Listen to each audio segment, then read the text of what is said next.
The state auditor says he plans to expand some internal investigations into some of the dealings at the state land office. Auditors have been looking at the way some transactions have taken place between the land office and developers. Now, as news of fraud, waste, and abuse in state government in other areas continues to unfold, Hector Balderas says it's time to go into some of the dealings in the land office in greater detail. I asked Hector Balderas what he has in mind. Well, last year, several lawmakers in the state legislature had requested that I look further into the land deals, specifically related to what's called value credits.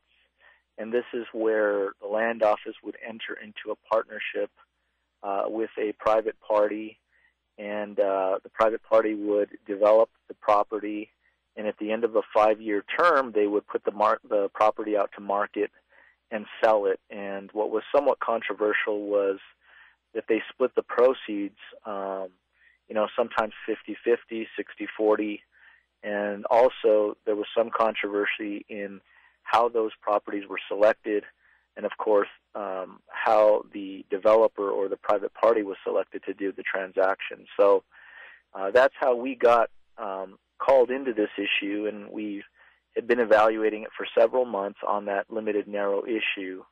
What I've determined as the state auditor of New Mexico as the project progressed was that the state land office is one of the most important offices in the state of New Mexico, and its land holdings and assets are quite large. And so usually as citizens, we put a lot of emphasis in our public schools. We put a lot of emphasis in the legislative body. We also put a lot of emphasis for concern in the governor's operations. And the land office is probably one of the least known, but most valuable resources the state of New Mexico has. And so I thought because of its rich resources, because of the certain risk areas that we've discovered, that I thought it'd probably benefit the citizens of New Mexico to do more extensive work, and then, of course, give to the land commissioner, Pat Lyons, who's been very cooperative, and the citizens of New Mexico a more comprehensive report. So that's why we've decided to expand the scope. Well, let me go back to the first issue of the land office participating with developers, forming a partnership or working in cooperation. What kind of cooperation was it? Financial cooperation?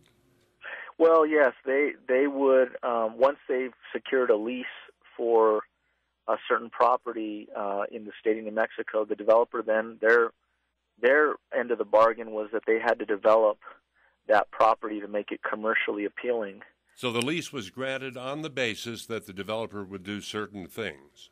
Exactly, and that and many people began to question, first of all, why isn't the state doing it, and then reaping all the rewards? Because the profits or proceeds that the land office generates then goes to trust funds and to the general fund to fund education. And so we're one of the few states that has such a large reserve of trust lands, and the practice of this public-private partnership has definitely was started before Land Commissioner Lyons, but it's something that probably most recently, in recent history, is a practice that's been developed.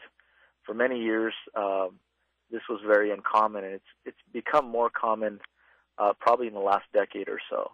When you say developers cooperating with the land office, isn't that really oil and gas companies? Because that's really what the land office does. It allows leases for development of energy. Well, exactly. That was the traditional market area or department. What we've categorized in the New Mexico Land Office is, of course, the traditional oil and gas energy development, which has been very beneficial to the state. The second area, which was cattle grazing and other uses, and then the third area, which is more controversial, is this whole business development concept, where it's not about oil and gas or grazing or traditional forms of land use.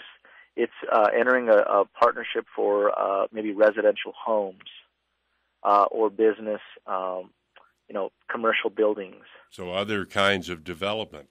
Yes, and there's what's called a commercial development division, in the state land office. And of course, that's one of the areas that we're looking at more closely to see, is the selection process fair?